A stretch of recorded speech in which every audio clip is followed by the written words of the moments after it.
शांति।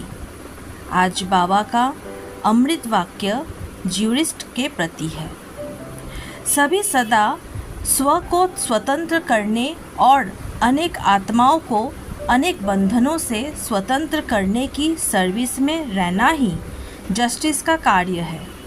सभी का जैसे लौकिक कार्य है कहाँ भी फंसे हुए को छुड़ाने का, वो तो उस गवर्नमेंट के हिसाब से फंस जाते हैं तो छुड़ाते हो, व कोई व्यक्तित्व विकारों को वशीभूत बुरा काम करते हैं तो छुड़ाते हो या फंसाते हो।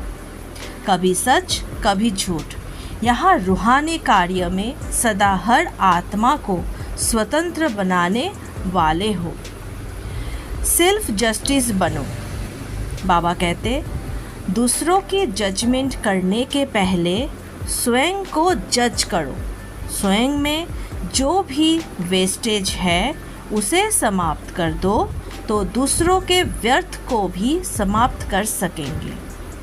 इसके लिए जज बनो, वकील नहीं। वकील छोटे केस को भी लंबा कर देते हैं और जज सेकंड में हाँ व ना की जजमेंट कर देता है। वकील बनते हो तो काला कोट आ जाता है एक सेकंड की जजमेंट। यह बाप का गुण है व नहीं है तो वेस्ट पेपर बॉक्स में डाल दो।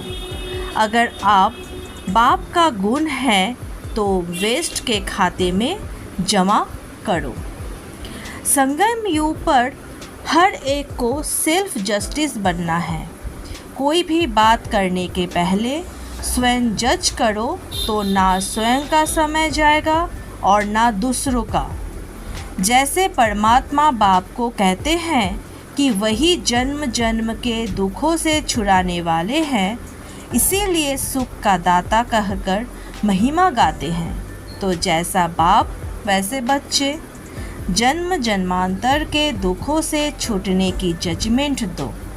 सिर्फ एक जन्म के दुखों से छुड़ाने वाले नहीं, वो तो हुआ हाई कोर्ट का या सुप्रीम कोर्ट का जज, लेकिन ये है स्पिरिचुअल जज। ऐसा जज बनने के लिए पढ़ाई की व समय की भी आवश्यकता नहीं है। 2 अक्षर ही पढ़ने हैं, आत्मा और परमात्मा, बस। इसके अनुभवी बन गए तो स्पिरिचुअल जज बन गए।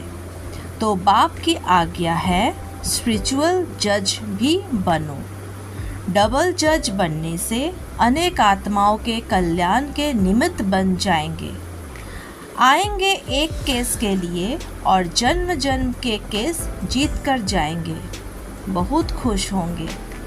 चीफ जस्टिस की जजमेंट सदा यथार्थ होती है। जस्टिस के ऊपर चीफ जस्टिस हाँ या ना कर सकते हैं। चीफ जस्टिस के जजमेंट की बहुत वैल्यू होती है, इसीलिए यथार्थ जजमेंट देनी है तो हर एक का जैसे वर्तमान स्पष्ट होता है वैसे ही उसका भविष्य भी इतना ही स्पष्ट हो। वर्तमान और भविष्य की समानता द्वारा ही फाइनल हाँ या ना कर सकते हो।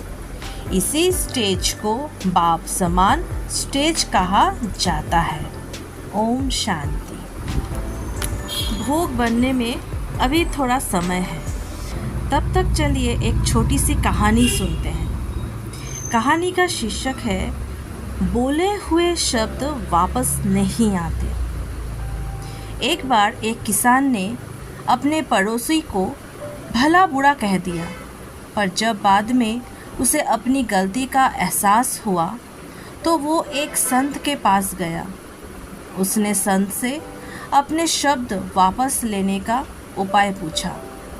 संत ने किसान से कहा, तुम खूब सारे पंख इकट्ठा कर लो और उन्हें शहर के बीचों बीच जाकर रख दो। किसान ने वैसा ही किया और फिर संत के पास पहुंच गया।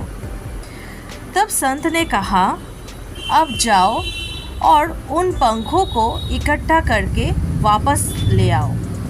किसान वापस गया पर तब तक सारे पंख हवा से इधर उधर उड़ चुके थे और किसान खाली हाथ संत के पास पहुंचा।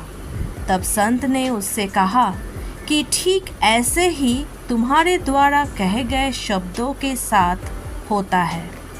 तुम आसानी से इन्हें अपने मुख से निकाल तो सकते हो, पर चाह कर भी वापस नहीं ले सकते।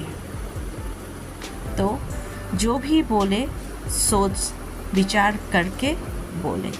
ओम शांति।